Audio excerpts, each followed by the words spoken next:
मैं तेजावत साहब से भी और कोचर साहब से भी ये समझना चाहता हूँ कि अभी भारत का स्टैंड है किधर। अभी तो कुछ क्लैरिटी ही नहीं मिल रही। जब इसराइल हमास का ही वॉर हो रहा था, भले उन्होंने प्लेटफॉर्म्स पे कुछ भी बोला हो, लेकिन जो बैकग्राउंड की खबरें ये कि भारत ने बारूद भी भेजे, कहीं कितनी जगहों पे उनके शिप्स को पकड़े पकड़े भी गए वो। बिकॉज अगर वो स्पेन से जा रहा था तो स्पेन ने पकड़ा, या श्रीलंका के पास भी पकड़ा गया था। तो ये सारी चीजें हुई थी जब वॉर चल रहा था। अभी भारत का स्टैंड भारतीयों को ही समझ में नहीं आ रहा कि वो किसके तरफ खड़े हैं, वो किसका साथ दे रहे हैं। या हमारी सरकार हमेशा एक तरफ तो जब रशिया यूक्रेन का वॉर हुआ, तो हमारे सरकार ने इस तरीके से दिखाया कि हमने वॉर को रुकवा दिया, सब कुछ रुकवा दिया, पूरा रशिया यूक्रेन वॉर रुक गया। अब तो लोगों को कॉम्प्लिकेशन समझ में आ रहा है कि ट्रंप भी वॉर नहीं रुकवा सकते। लेकिन हमने हमेशा क्लेम किया कि हमने वॉर रुकवा दी जी, आप सबको अच्छे से याद होगा। अब भी इस वॉर में भारत किधर है? हमारा डिप्लोमेटिक स्टैंड अभी एग्जिस्ट करता है, और एग्जिस्ट करता है तो प्लीज उसको थोड़ा डिफाइन करें। कोचर साहब भी बहुत अच्छा जवाब देंगे और समझा पाएंगे, पहले कोचर तेजावत सर से ही साहब भी। जवाब लेते हैं, उसके जी। बाद तेजावत सर से लेंगे। कोचर सर। ओके नागिन, इसको बहुत अच्छा सवाल है। बिकॉज एक इसको कई बार हम इसको जियोपॉलिटिक्स में एक्चुअली बोलते हैं स्ट्रेटेजिक एम्बिग्विटी। जी। इसको स्ट्रेटेजिक एम्बिग्विटी एक फॉरेन पॉलिसी का हिस्सा होता है। जब आप एक इम्प्रेशन देना यूं चाहते हैं कि हम किसी की साइड पर नहीं हैं, हम एक बैलेंस बनाने के लिए। बिकॉज देखिए, यूनाइटेड स्टेट्स को इंडिया नाराज, इसको नाराज नहीं कर सकता है, और इसको यूनाइटेड स्टेट्स के अगेंस्ट इंडिया कोई भी स्टेटमेंट नहीं देगा। इस ईरान के साथ बहुत अच्छे रिलेशन है। चाबार को आप जानते थी, इन्वेस्टमेंट हुई है, इसको बिलियंस ऑफ डॉलर्स हमने उसको वहां पे लगाए। और जो हमारा गेटवे है सेंट्रल एशियन रिपब्लिक्स और अफगानिस्तान को, और इसको नॉर्थ साउथ ट्रांसपोर्ट कॉरिडोर के लिए, वो हमारा चाबार से जाता है। तो जी। हम इसको ईरान के अगेंस्ट भी कुछ नहीं बोलेंगे। और तीसरा प्लेयर है इसराइल। इस इसराइल भी हमारा बहुत अच्छा दोस्त है। As a matter of fact, आपने सिंदूर में देखा कि इसका जितने भी हमारे जो यूएवीज थे, और सारा जो जी। इस स्पाइस आपकी मिसाइल्स थी, इसको सारी इसराइल से आई थी। तो इसको भारत का ये एक जानबूझ के मैं बोलता हूं कि ये एक एक डेलिब्रेट इसको फॉरेन पॉलिसी का एक्चुअली कदम है कि एक स्ट्रेटेजिक ऑटोनॉमी बना के रखी जाए। कोई भी साइड्स को की इसको तरफ इसको बातचीत नहीं करे, बट एक स्टेटमेंट जरूर दें that we are against war, we are against any kind of an offensive action. लेकिन और सर, जब हाँ, हम लोग इतना इररिस्पॉन्सिबल कमेंट्स करते हैं और इतने इररिस्पॉन्सिबली बोल देते हैं कि हमने वॉर रुकवा दी, तो इसका हम हमारा हमारा जो इमेज है, हमारे देश का इमेज है, इन सब के बीच में क्या असर पड़ता होगा? बहुत एक एक्सपर्ट ने हमें ये भी यहां तक बोला था कि मोदी जी, मैं उनका नाम नहीं ले रहा, लेकिन उन्होंने यहां तक बोल दिया कि मोदी जी ने ट्रंप का नाम तक सही से नहीं लिया। और एक जो कहते हैं कि एक जो आपका प्रोटोकॉल होता है कि आप यूएस के प्रेसिडेंट को मिस्टर प्रेसिडेंट ही बोलते, उनके नाम से नहीं बुलाते, ये सारे प्रोटोकॉल्स तोड़े गए लगातार। तो इन सब चीजों का भी गुस्सा है। देखिए नागिन जी, एक डिप्लोमेटिक एक एक डिप्लोमेट में और एक पॉलिटिशियन में यही फर्क है। जी। जो पॉलिटिशियन होता है वो एक अपनी डोमेस्टिक ऑडियंस के लिए बोलता है, वो तथ्य नहीं होता है उसमें। बिकॉज कई बार हमने देखा है, अब इसको यूक्रेन की लड़ाई हम कैसे रुकवा देंगे? इसको जब हम, लेकिन आपको तो याद होगा सर, कितने यस स्टूडियो आई ने नो, रुकवाया और बोला। नहीं ऑन नहीं रिकॉर्ड हमारी सरकार बोलने लग गई थी, नहीं नहीं, ये हमारे बहुत। अमित शाह बोलने लग गए थे। Yes yes, you are absolutely तो राइट। इसका झटका तो अब हमें झेलना पड़ रहा है ना। हम एज ए नागरिक हमें झेलना पड़ रहा है। हमें यह भी पता है कि इन्फ्लेशन बहुत ज्यादा बढ़ने वाली है, क्योंकि अब हम तेल कहां से लेंगे हमें पता ही नहीं। आप रशिया से आपने कब कम कर दिया तेल लेना, यूएस से आप ले नहीं सकते। यूएस से और दूसरे कंट्री से भी आप लेते हो तो यूएस के दबाव में ही लोगे, जहां से आप महंगा तेल लोगे। तो टोटल तो इन्फ्लेशन बढ़ने वाला है भारत में, ये समझ में आ रहा है सर, इन सब चीजों की वजह से। हाँ हाँ नागिन, जो एक आपका जो ये सोचना है ना, बिल्कुल जायज है। बिकॉज ये इस तरीके की इररिस्पॉन्सिबल स्टेटमेंट से एक्चुअली क्या होता है कि इसको भारत की जो अपनी छवि है, इसको बाहर वाली कंट्रीज में वो खराब होती है। और स्पेशली आपने ऑयल की बात की, देखिए हमने इसको 1 डेढ़ साल पहले इसको ईरान से ऑयल लेना बंद कर दिया। सैंक्शन जब लगे ईरान जी के ऊपर, हमने उनसे जी लेना बंद कर दिया। इसको रशिया के पास हम चले गए। अब रशियंस के ऊपर सैंक्शन लगा दिए और फिर हमको जो टैरिफ लगा दिया, तो हमने इसको रशिया से अभी आप इसको आज की न्यूज़पेपर रिपोर्ट है कि रिलायंस ने पिछले 2 महीने से रशियन ऑयल नहीं लिया है। और हमारी जो आईओसी ले रही है वहां से, जो जी। हमारा पब्लिक सेक्टर है वो ले रहा है, बिकॉज ये इसको रिलायंस के अकाउंट्स फ्रीज कर देगा, या इसको कोई ना कोई ऐसी चीज निकाल देगा अमेरिका के, इसको रिलायंस का जो आपकी मैनेजमेंट है वो इस प्रॉब्लम में आ जाएगी। तो ये वर्ल्ड जियो पॉलिटिक्स में, क्योंकि यू सी आपका जो वो स्तर नहीं है, वो आपके पास वो इन्फ्लुएंस नहीं है कि आप एक खुलकर बोल दीजिए सर, खुलकर बोलिए। I know you are a diplomat, but I would love, not a diplomat but नहीं, आई मैं नो खुल द के बोल रहा हूं आपको रिस्पॉन्सिबिलिटी।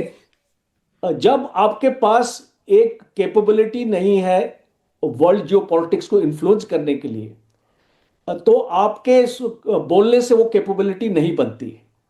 और इसीलिए आप कोई भी वर्ल्ड जियो पॉलिटिक्स को इन्फ्लुएंस ये नहीं कर पा रहे हैं, और अमेरिका के दबाव में आ चुके हैं। बिकॉज अमेरिका और आपकी जो टेक्नोलॉजी शेयरिंग है और जिस तरीके की आपकी डिपेंडेंस है अमेरिका के ऊपर, अगर वो बंद हो जाए तो वो भारत के लिए बहुत नुकसान है। बिकॉज चाइना के साथ ऑलरेडी आपकी प्रॉब्लम्स है, और आपके पास अगर टेक्नोलॉजी नहीं है तो कहां से आएगी?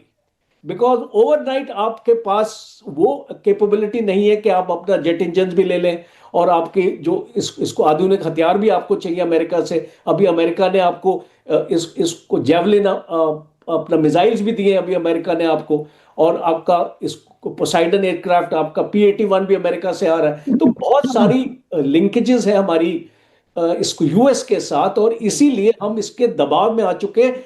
बट पॉलिटिकली आप इसको एडमिट नहीं कर सकते, बिकॉज यू सी अगर आप इसको पॉलिटिकली एडमिट करेंगे डोमेस्टिक ऑडियंस में, तो ऑपोजिशन बैठा हुआ है ना फायदा उठाने के लिए। तो जी। हमारी एक डेमोक्रेटिक इसको डेमोक्रेसी में यही प्रॉब्लम है। लेकिन आप हम एक्सेप्ट नहीं करेंगे कि we have failed, we have failed, we they have will not failed accept it. As a country, we have failed in terms of keeping relations intact. See domestic audience को भी आपको अपने साथ लेके चलना पड़ता है, पॉलिटिशियंस। और पॉलिटिक्स का यही होता है कि आप हर एक चीज अपने डोमेस्टिक ऑडियंस के साथ शेयर नहीं कर सकते हैं। और मैं इसको failed is a very strong word. I don't think मतलब मैं इस हिसाब से बोल रहा हूँ सर कि आम नागरिक को ही अल्टीमेटली पैसे की भरपाई करनी पड़ेगी जो इन्फ्लेशन बढ़ेगा, जो कि होगा। इसको देखिए, इन्फ्लेशन देखिए, आप इसको ये जो लड़ाई होती है, तो आपका स्टेट ऑफ हॉर्मूज है। स्टेट ऑफ हॉर्मूज से पूरा 20% का वर्ल्ड ट्रेड जाता है। और अगर आपकी इसको लड़ाई होगी और ये आपका स्टेट ऑफ हॉर्मूज बंद हो जाएगा, आपका रेड सी जी बंद हो जाएगा, स्विस कैनाल तक आप नहीं जा पाओगे, आप इसको केप ऑफ गुड होप से इतना लंबा इसको रास्ता लेके आओगे, आपके इंश्योरेंस कॉस्ट आपके बढ़ जाएंगे, आप ट्रांसपोर्टेशन कॉस्ट बढ़ जाएगा, तो आपकी देश में इन्फ्लेशन भी बढ़ेगी। तो जो भी आपका West Asia is, that's why America always controls West Asia, because वो जानता है कि पूरी वर्ल्ड इकोनॉमी इसको यहां से निकलती है, और चाइना भी डिपेंडेंट है उस इकोनॉमी में निकलने के लिए। इसलिए अमेरिका का इसको वहां पे इसको 9 मिलिट्री बेसिस हैं इसको वेस्ट एशिया में, और इसीलिए वो कोई भी देश वहां पे है नहीं इसको ईरान को छोड़ के जो अमेरिका के साथ इसको साथ नहीं है। तो आप ये देख सकते हैं कि इसीलिए अमेरिका को तकलीफ होती है ईरान से सबसे ज्यादा, बिकॉज बिकॉज ईरान एक अकेला उसको देश है, वो न्यूक्लियर की तरफ भी बढ़ रहा है। और वो उसको जैसे आपका न्यूक्लियर की तरफ बढ़ेगा तो सऊदी अरेबिया बोलेगा मुझे भी न्यूक्लियर वेपन चाहिए, फिर आपकी छोटी कंट्रीज भी बोलेंगे मुझे भी बचाओ, इसको मुझे भी न्यूक्लियर वेपन चाहिए, इसराइल भी न्यूक्लियर बनाएगा, तो एक होड़ लग जाएगी। लेकिन कोचर सर, इजराइल के पास तो कहा जाता है पहले से ही है। वो देखिए, ये जो मीडिया रिपोर्ट्स है मैं उन पर बिलीव नहीं करता हूं, बिकॉज जब तक ऑफिशियली एक चीज एक्चुअली कोई डिक्लेयर नहीं होती। कैपेबिलिटी है इजराइल के पास एक न्यूक्लियर बॉम्ब इसको बनाने के लिए, ईरान भी जानता है, और इसीलिए ईरान भी न्यूक्लियर बॉम्ब एक्चुअली बनाना चाहता है, बिकॉज कल अगर इसराइल के पास आ जाता है न्यूक्लियर बॉम्ब तो ईरान क्या करेगा, मुझे बताइए आप। तो इसको बहुत इंपॉर्टेंट है ये, बिकॉज इसको समझना कि ईरान की कंपल्शंस लेकिन क्या है सर, उसको न्यूक्लियर पावर बनने के लिए। और अगर उसको सरवाइव एक्चुअली करना है, पाकिस्तान को आज आप देख लीजिए, आप इसको पाकिस्तान को इतना लोग पाकिस्तान के पास क्यों जा रहे हैं, उसके पास अपने उससे अच्छे रिलेशन रखते हैं सारी मुस्लिम कंट्रीज, बिकॉज उसके पास एक न्यूक्लियर कैपेबिलिटी है जो आज की डेट में बहुत मायने रखती है।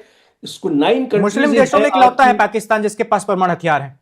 हाँ बिल्कुल, बहुत जरूरी इसको 9 कंट्रीज है आज जो वर्ल्ड में जो आपकी न्यूक्लियर आपके नेशंस है। और इसीलिए आज अगर आपने देखा कि यूक्रेन का क्या हाल हुआ, और अगर इसको 10 साल पहले अगर आप इस यूक्रेन को एक न्यूक्लियर से अगर आप इसको हटाते नहीं, बिकॉज एक आपने एग्रीमेंट एक्चुअली किया था उसको बिल्कुल, खत्म करने समझौते के के लिए तहत न्यूक्लियर। सब कुछ वापस करना पड़ा था। हाँ, तो फिर आज रशिया यूक्रेन पर अटैक नहीं करता। तो ये बहुत सारी इसको इंपॉर्टेंट बिंदु है, और इसलिए अमेरिका जो है वो नहीं चाहता कि ईरान के पास जिस दिन न्यूक्लियर बॉम्ब है, देखिए ऑलरेडी उसके पास 60 to 65% एनरिचमेंट की कैपेबिलिटी है, उसको 90% तक जाना है। और एक डीआरडीओ साइंटिस्ट से मैं बात कर रहा था कि उसको कितना टाइम लगेगा इसमें पहुंचने के लिए, उसने बोला 3 महीने से ज्यादा नहीं लगना चाहिए।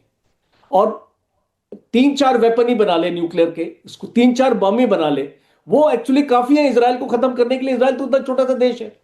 तो इसीलिए बहुत इंपॉर्टेंट है अमेरिका को जो इंटेलिजेंस मिल रही है, और इसलिए अमेरिका इतनी हड़बड़ाहट में काम कर रहा है, बिकॉज वो जानता है कि ईरान जो है वो एक न्यूक्लियर कैपेबिलिटी से ज्यादा दूर नहीं है। और अगर उसको उसको रोकेगा नहीं अभी, तो तो देर हो कभी भी जाएगी। नहीं रोकेगा। बिल्कुल कोचर सर, दहिया जी बहुत देर से इंतजार कर रहे हैं। हर्ष दहिया जी, आप अपनी बारी का इंतजार कर रहे थे देर से, आपका धन्यवाद, धैर्य बनाए हुए हैं आप। आपको क्या लगता है, अभी हम भारत की जरूरतों को लेकर बात कर रहे थे कि तेल की हमारी जो जरूरतें हैं वो पूरी कहां से होंगी, क्योंकि बहुत सारे रास्ते तो हमने अमेरिका की वजह से बंद कर दिए खुद ही। रूस से हमने तेल की कटौती कर दी खरीदारी की। हम आज कहां खड़े हैं, और अगर ईरान पर संकट आता है, अमेरिका इजराइल की ओर से कुछ भी कदम उठाया जाता है, तो हमें एक देश के रूप में करना क्या चाहिए? क्योंकि जैसा कि आपने बताया था कि ईरान भी हमारे लिए जरूरी है, और अमेरिका और इजराइल से रिश्ते तो हमारे लिए जरूरी हैं ही। देखिए, मैं बड़ा रिस्पेक्टफुली जो हमारे भाई हैं नागेन जी, उन्होंने जो बात कही मैं उससे बिल्कुल कंप्लीटली डिसएग्री करना चाहूंगा। कि हमारी कहीं पे भी, मैं ये नहीं मानता कि हमारी कोई फॉरेन पॉलिसी फेल हुई है। अगर आप एक बार जो यूएस का, हमारी यूएस के साथ जो फॉरेन पॉलिसी है उसको साइड रख दीजिए, अदरवाइज आप देखेंगे सारी कंट्रीज के साथ, चाहे कांग्रेस की सरकार रही हो चाहे भाजपा की अभी सरकार हो, हमारी फॉरेन पॉलिसी बहुत ही, क्या कहते हैं, कामयाब अभी तक रही है। कहीं पे ऐसा नहीं हुआ कि कोई हमें डिप्लोमेटिक फेलियर हमें पिछले 15 20 25 साल में देखने को मिले हों उस तरीके के। और जब हम यूनाइटेड स्टेट्स की बात करते हैं, जब हम ट्रंप की बात करते हैं, so we have to understand Trump is unpredictable. Trump, चलिए आज आप ये कह सकते हैं कि ट्रंप के भारत के साथ बहुत रवैये खराब हैं, लेकिन यूनाइटेड स्टेट्स का तो सबसे क्लोज में जो एलाइज हैं, that is Canada and NATO and European union. जब वो उन पे अटैक कर सकता है, एक तरीके से वर्बल अटैक जो ट्रंप ने किया, और फिर जो टैरिफ्स उन्होंने क्या कहते हैं ईयू पे अभी कहा कि मैं ईयू पे भी लगा दूंगा, चाइना पे भी लगाए, ठीक है, इतना सारा जो वो किया। अब ग्रीनलैंड की भी जो वो बात हो रही है, जिस हिसाब से वो कनाडा को भी जवाब दे रहे हैं, उनके प्राइम मिनिस्टर को उल्टे जवाब दे रहे हैं, तो आप ये समझ, आपको और हमें ये समझना पड़ेगा, Trump is an unpredictable man. उनके साथ कोई भी फॉरेन पॉलिसी का सक्सेस या फेलियर कंसिडर नहीं किया जा सकता। आज कोई भी कहे कि देखिए हमने ट्रंप को इस तरीके से कर दिया, दैट इज नॉट परमानेंट। चाहे वो अच्छी बात कहें चाहे नेगेटिव बात कहें, ट्रंप को समझ पाना, ट्रंप को कंट्रोल कर पाना, ट्रंप को प्रिडिक्ट कर पाना, इट्स नेक्स्ट टू इम्पॉसिबल। मुझे नहीं लगता कि उनके परिवार में भी कोई अच्छे से समझ पाएगा कि ट्रंप नेक्स्ट स्टेप क्या लेने वाले हैं। लेकिन सर, उन्होंने, जी। बांग्लादेश जैसे, बांग्लादेश तो एक जीता जागता एग्जाम्पल है कि हमारा उनके साथ कैसे रिलेशनशिप हो गया, हमने उनको आज़ादी दिलाई, और आज जो हमारे रिलेशनशिप्स हैं उनके साथ वो तो जग जाहिर है। सर, और दूसरा बांग्लादेश दूसरा बांग्लादेश इज अ दूसरा सर, स्ट्रेटेजिक एक और फेलियर मेरा ऑफ पॉइंट इंडिया। था, मेरा एक और भी जी। पॉइंट था हर्षी, कि जो हम क्लेम कर देते कुछ भी, भले हम पॉलिटिक्स के लिए करें क्योंकि इलेक्शंस आते हैं, कि हमने वॉर रुकवा दिया। अब ये सब बातें जब ट्रम्प सुनते होंगे तो उनका क्या, वो रिलेशन, मैं एक व्यक्तित्व की बात कर रहा हूँ कि आप खुद ही बोल रहे हो कि ट्रम्प एक पागल इंसान है, लेकिन जब वो सुनते हो कि भाई वो जो बंदा बार बार अनाउंस कर रहा है मैंने 8 वॉर रुकवा दी, और जब उनको पता चलता है मोदी जी ने तो पहले ही ये वॉर रुकवा दी थी, तो उसका नहीं, असर तो पड़ता ही होगा ना।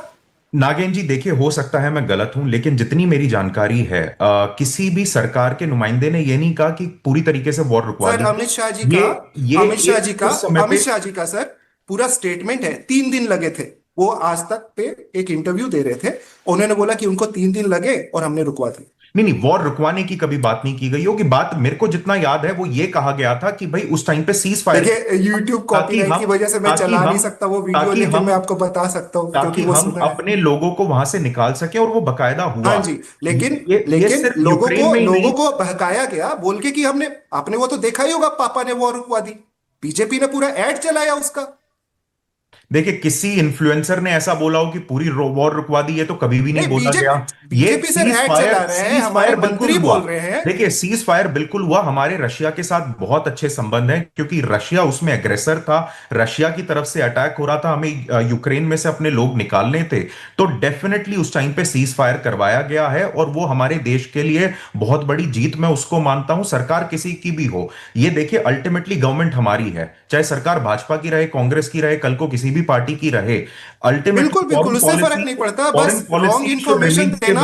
स्टेबल। और और जो किसी भी दूसरी सरकार को बहुत रिस्पॉन्सिबली बोलना चाहिए, नागिन जी, बहुत मैं बड़े वही बड़े वही मुद्दे बता हैं रहा ये। हूं। मैं देखिए, वो तो आपको किसी बीजेपी के स्पोक्स पर्सन से पूछना पड़ेगा कि क्या चीज कैसे बोली वो की गई। जी हम स्ट्रेटेजिक मामलों पे यहाँ पे बात कर रहे हैं। और जहां जी तक आपने क्या कहते हैं बांग्लादेश की बात करी, उसको तो मैं बिल्कुल मानता हूं। मैंने एक आर्टिकल भी लिखा है जो मैं पब्लिश करने वाला हूं जल्दी ही, कि इंडिया को भी ऐसे, जैसे मॉन्ट्रोई डॉक्ट्रिन है यूएस की, वैसे इंडिया को भी चाहिए कि हमारे जो बैकयार्ड्स में जितनी भी कंट्रीज, चाहे बांग्लादेश हो गया, क्या कहते हैं, even for that matter Pakistan हो गया, फिर श्रीलंका हो गया, भूटान हो गया, नेपाल हो गया, यहां पे इंडिया फ्रेंडली गवर्नमेंट्स होना, एडमिनिस्ट्रेशन होना बहुत ज्यादा जरूरी है।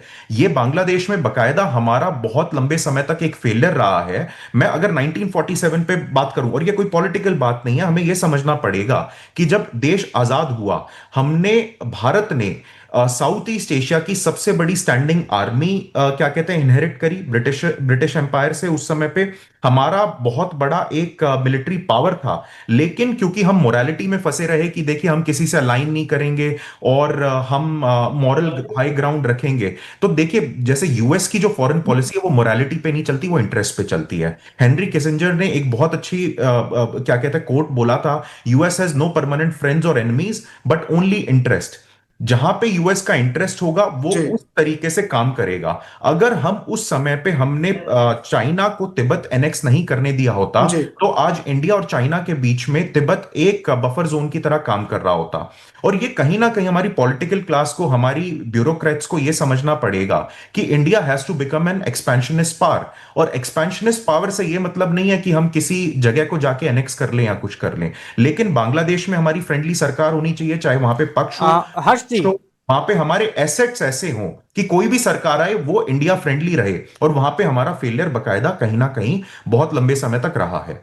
दहिया जी जी, अभी जो बांग्लादेश को लेकर ताज़ा जानकारियां मिल रही हैं, वहां पर चुनाव होने वाले हैं, और आम चुनाव में वहां पर एक इस्लामिक पार्टी सत्ता में आ सकती है जो कट्टरपंथी पार्टी है। और अगर उसके हाथ में बांग्लादेश की कमान आ गई तो फिर तो हमारे लिए एक तरफ पाकिस्तान, एक तरफ बांग्लादेश, दोनों तरफ से फिर हमें मुश्किलों का सामना करना पड़ेगा। क्योंकि अगर कट्टरपंथी सरकार होगी तो हो सकता है कि आतंकवादियों का भी फलना फूलना हो जाए। बिल्कुल, डेफिनेटली ये सबसे बड़ा अभी जो खतरा मंडरा रहा है। और ये सिर्फ बांग्लादेश या फिर इधर की पाकिस्तान की बात नहीं, आप ये देखिए हमारे जितने भी नेबरहुड में सारे नेशंस अभी डिस्टेबलाइज्ड हैं। आप नेपाल की देखिए, वहां पे जेंजी राइजिंग हुई, ठीक है। उस जेंजी अपराइजिंग के बाद किस तरीके से सत्ता परिवर्तन होगा जब इस तरीके के अपराइजिंग होती है। जैसे श्रीलंका में जो इकोनॉमिक क्राइसिस हुआ, उसके बाद वहां पे अपराइजिंग हुई, एक वैक्यूम, पावर वैक्यूम बन जाता है। और पावर वैक्यूम में कई बार एंटी सोशल तत्व भी वहां पे एक तरीके से पावर ग्रैब कर सकते हैं, जो इंडिया के लिए बहुत अच्छा नहीं होगा। इसीलिए बहुत जरूरी है कि हमारे फॉरेन कंट्रीज में, जो हमारी नेबरिंग कंट्रीज हैं, इसमें हमारे इतने स्ट्रांग एसेट्स हों कि ये सुनने में बड़ी इमोरल बात लगती है कि देखिए क्या बात की जा रही है, लेकिन यूएस हमेशा करता है। कहीं के इलेक्शंस होते हैं, कुछ भी होते हैं, यूएस को पता होता है उसका रिजल्ट क्या होने वाला है। पक्ष में विपक्ष में सारी जगह यूएस के एसेट्स होते हैं। और as the fourth largest economy and as the growing super power, we need to develop that kind of ideology कि बांग्लादेश, नेपाल, भूटान, इवन बांग्लादेश कहीं दैट देखें मैटर दहिया जी, पाकिस्तान हमारे एसेट्स रहें। दहिया जी, आपने वो तस्वीर देखी होगी जब बाइडेन हमारे यहाँ आए थे G20 बैठक के दौरान, और शेख हसीना और उनकी बेटी के साथ कैसे फोटो क्लिक करवाई थी। वो सेल्फी बहुत वायरल हुई थी, आपने भी देखी होगी। और वही बाइडेन जो है यूनिस को बाद में गले लगाते हुए जो भी कार्यकारी सरकार चला रहे हैं बांग्लादेश में, वो तस्वीरें भी हम देख चुके हैं। तो अमेरिका तो अपने हितों पर ही हमेशा चलता आ रहा है।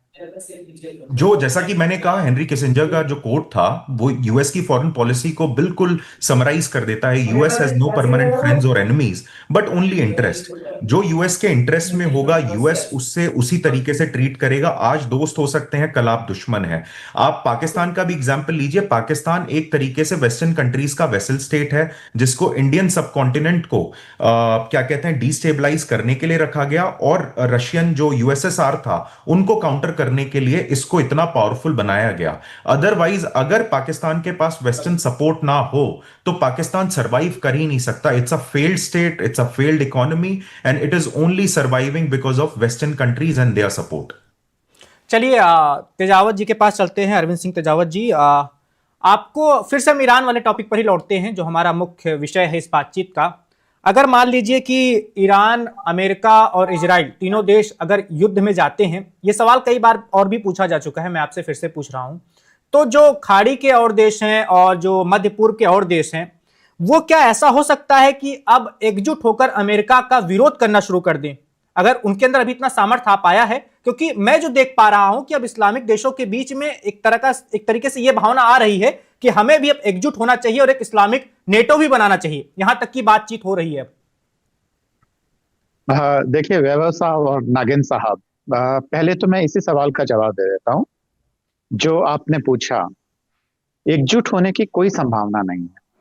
क्या आपको लगता था कि भारत के जितने भी जो सामंत थे वो अंग्रेज साम्राज्य के खिलाफ एकजुट होकर क्या वह अंग्रेजी के खिलाफ लड़ सकते थे? अगर यह सच हो सकता था तो आप समझ लीजिए कि ईरान के ये जितने भी सामंत हैं, चाहे वो सऊदी अरेबिया में हो, चाहे यमन में हो, यूएई में हो, कहीं पे भी हो, ये लोग एकजुट नहीं हो सकते हैं और अमेरिका के खिलाफ नहीं लड़ सकते हैं जब तक कि वहां पे कोई जन क्रांति नहीं हो जाती। और अब नागिन साहब के एक पसंद की बात शायद उन्हें बहुत अच्छी लगेगी, वो मैं बताता हूँ कि मोदी साहब से एक इंटरव्यू में पूछा गया कि मोदी साहब मुख्यमंत्री रहते हुए आपकी सबसे बड़ी गलती क्या थी? तो उन्होंने कहा कि मैं मीडिया को मैनेज नहीं कर पाया, और इसीलिए जो गुजरात दंगे थे, जितना मैं दोषी नहीं था उससे कहीं ज्यादा मुझे दोषी साबित किया गया। तो अगला मेरा काम होगा मीडिया पे पूरी तरीके से कंट्रोल करना।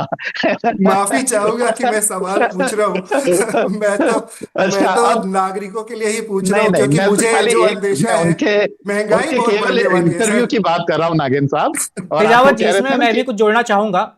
जैसा कि आपने बताया, जब मोदी जी गुजरात से दिल्ली आए थे तो दिल्ली की जो पहले से मीडिया थी, जो लुटियंस दिल्ली वाले लोग थे जो लगातार अंग्रेजी तेज तरार बोलने वाले, उनसे उन्होंने दूरी बना ली थी। और बाद में जो बीजेपी के और भी बहुत सारे नेता बताते हैं, उसकी वजह यही थी कि उनको लगता था कि ये लोग पहले से ही एक धारणा बनाकर बैठे हुए हैं कि मोदी ऐसे हैं, मोदी वैसे हैं, और उस धारणा के आधार पर ही नागिन साहब और वैभव साहब दोनों को एक बात अगर है, आप मोदी जी को डिस्कस करने लगो तो फिर आपको बोले कि नहीं भैया कर रहे ये हैं, हम देखो, बिल्कुल हाँ, नहीं ये करेंगे। बातचीत आगे हम अपने बढ़ाते हैं। विषय पे लौट आएंगे, पर बात यह है कि मैंने केवल उनके एक इंटरव्यू के एक स्टेटमेंट का जिक्र किया। जी। मुझे लगता है कि जवाब मिल गया होगा। ये मैं इस संदर्भ में कह रहा था कि यूक्रेन जो है उसमें बिल्कुल दया जी ठीक कह रहे हैं कि सीज फायर हुआ था और भारत को जो निकालने के लिए एक तरीके से रास्ता दिया गया था, पर वो युद्ध रुकवाना नहीं होता है। हाँ, रूस ने और यूक्रेन दोनों ने हमारी मदद की थी। और दूसरी बात यह कि जो मीडिया ने जो एक, खाली मैं इंडियन मीडिया की बात नहीं कर रहा हूँ, विशेष तौर पे वेस्टर्न मीडिया और जो रशियन इन्फ्लुएंस के कारण जो सोशल मीडिया ने किया था, जिसमें जेलेंस्की साहब को एक कॉमेडियन की तरह पेश किया गया था, आपको पता हो तो, जबकि यूक्रेन अपनी जो खुद नेशन आइडेंटिटी है उसके लिए लड़ रहा है। और एक और मीडिया का मैं बता देता हूं कि जितना हरित क्रांति में रूस का योगदान नहीं था, उससे ज्यादा यूक्रेनियन साइंटिस्ट का भारत के लिए योगदान था। ये तमाम चीजें हैं। एक और मैं उस चीज पे आ जाता हूं, क्योंकि बहुत सारे सवाल थे कि वो नरेंद्र मोदी साहब ने कहीं डोनाल्ड ट्रंप साहब का नाम तो गलत नहीं ले लिया इसकी वजह से। इन सब चीजों का फर्क नहीं पड़ता। और जिन हेनरी किसिंजर साहब की बात कर रही है, मेरी उनसे उदयपुर में मुलाकात है। वो जगत मेहता साहब को मिलने आए थे, भारत के फॉरेन अफेयर्स, वो फॉरेन सेक्रेटरी थे इंडिया के, वो 71 वॉर के भी काफी बड़े रणनीतिकार थे वो। तो उस समय किसिंजर साहब और जगत मेहता साहब, हम सब लोग भी वहीं खड़े थे। उन्होंने एक बात बोली कि दरअसल डिप्लोमेसी हमेशा नेशन इंटरेस्ट को प्रोटेक्ट करना ही नहीं होता है, कभी कभी सामने वाले नेशंस के कंफ्यूजन को, उसके डर को समझना भी डिप्लोमेसी की सबसे बड़ी जीत होती है। और कोई भी डिप्लोमेसी में कोई भी एब्सोल्यूट सक्सेस या एब्सोल्यूट फेल्योर नहीं होता है। ये एक गतिशील प्रक्रिया होती है जिसमें कि कभी आपका चलता है, कभी अंतर्राष्ट्रीय परिस्थितियां इस तरह की नहीं होती है कि आपके अनुकूल चल सके। हमें जो नॉन अलाइनमेंट के कारण हमें फायदा भी हुआ और नुकसान ये हुआ कि कश्मीर के 2 टुकड़े, आधा हिस्सा चीन ने ले लिया और आधा पाकिस्तान ने ले लिया। ये भी नॉन अलाइनमेंट का ही नतीजा है। और नॉन अलाइनमेंट नहीं होता तो हम कहाँ से व्यापार करते हैं? अमेरिका के साथ हमारा व्यापार है, रूस के साथ हमारा रक्षा गठबंधन है। जब चीन ने हम पे हमला किया तब अमेरिका हमें बचाने के लिए आया था, और जब पाकिस्तान और हमारी लड़ाई हुई तब रूस हमें बचाने आया था। तो तमाम चीजें हैं। एक चीज है मैं और जोड़ना चाहता हूं कि राधा कृष्णन साहब के लिए कहा जाता है कि माओ को जब मिले थे, माओ से तुंग को, तो उन्होंने हाथ मिलाने के बाद में माओ के गाल थपथपाए। इतना ताकतवर और इतना भयानक आदमी, अमेरिकन राष्ट्रपति से भी वो उनको रात में 2:30 बजे उठा के बुलाता था कि आपसे माओ मिलना चाहते हैं, क्योंकि माओ का शेड्यूल है वो 4 बजे के बाद से शुरू होता था। तो आधी नींद में अमेरिकन प्रेसिडेंट अपने आंख मलते मलते उनसे मिलने पहुंचते थे। और उन्होंने कहा मिडल ईस्ट, तो माओ ने आंखें तरेरी और कहा कि मिडल ईस्ट आपके लिए है, हमारे लिए वेस्ट एशिया है वो, है ना। तो ऐसा आदमी के लिए कहा कि राधा कृष्णन साहब ने उसके गाल थपथपा दिए और 62 का वॉर हुआ। पर ऐसा नहीं होता है। अगर डोनाल्ड ट्रंप साहब को नरेंद्र मोदी साहब ने लोडान ट्रंप कह दिया तो उससे कोई फर्क नहीं पड़ता है वो, क्योंकि विवेकानंद को भी वो विवेक उबुंडन करके रह गए थे, तो उससे देश की नीतियां तय नहीं होती है। लेकिन तेजावत जी ये बात तो सच ही है ना कि ट्रंप व्यक्तिगत हो जाते हैं, वो अपने नहीं, ऐसा बिल्कुल नहीं है। मैं आपको कारण बता रहा हूँ वैभव साहब, आपकी क्या बात नोबेल बीच में शांति काट पुरस्कार के के लिए बता रहा हमने हूँ। उनकी अनुशंसा नहीं की थी इसलिए वो नाराज नहीं हुए थे? नहीं, सुनिए, मैं इसका कारण बता रहा हूँ वैभव साहब। ये ऐसा नहीं होता, ये एक पब्लिक परसेप्शन होता है, क्योंकि डोनाल्ड ट्रंप जो कर रहे हैं आज, 90s में आपको क्या लगता है कि कोई भी अमेरिकन प्रेसिडेंट कर सकता था? नहीं कर सकता था, है ना। कारण ये था कि आज अमेरिका इसलिए कर रहा है कि उसकी ये ताकत है, और अकेला प्रेसिडेंट किसी भी डिप्लोमेसी या कोई भी विदेश नीति को डायरेक्शन नहीं दे सकता। एक बड़ी सलाहकारों की टीम होती है, एक काफी उसके पीछे काफी मेहनत होती है और वो होती है। और ये जो डोनाल्ड ट्रंप जिसको हम अनप्रेडिक्टेबल बोलते हैं, तो ये भी उनकी डिप्लोमेसी का एक हिस्सा है कि कोई प्रेडिक्ट ना कर पाए। नहीं तो आपको लगता है कि वेनेजुएला का इतना बड़ा कांड हो जाता अगर पहले से ही प्रेडिक्शन पॉसिबल हो पाता? अगर यूरोपियन यूनियन को ये प्रेडिक्शन हो जाता तो वो अपनी क्या बहुत सारी तेजी से वो ट्रीटीज नहीं करते। भारत के साथ जो फ्री ट्रेड ट्रीटी होने वाली है वो बहुत पहले ही स्पीड अप हो जाती। तमाम ऐसी चीजें, तो ये अमेरिका की पॉलिसी का हिस्सा बन चुकी है। और डोनाल्ड ट्रंप को एक तरीके से आगे मुखौटा, वो तो दरअसल नीतियां तय होती है जो वहां के जो बड़े बड़े जो ताकतवर लोग हैं, खासकर हथियार बनाने वाले जो लॉबी के लोग हैं, खासकर जो एनर्जी सिक्योरिटी से जुड़े हुए लोग हैं, ये तमाम लोग होते हैं। और उसके पीछे जो वहां के डिप्लोमेट्स और वहां के काफी नीति नियंताओं की एक लंबी फौज होती है। और ये हमारा तो आपका कहना है कि जो ये सिर्फ एक छवि बनाई गई है, ऐसा छवि हकीकत तो में है ही जी, छवि भी सच है, पर इसका फायदा है अमेरिका को, एक रणनीति के तहत हो रहा है। जैसा हम कहते हैं कि डोनाल्ड ट्रंप बहुत ही वैसा कर रहे हैं, वैसा नहीं है। Subscribe to One India and never miss an update. Download the One India app now.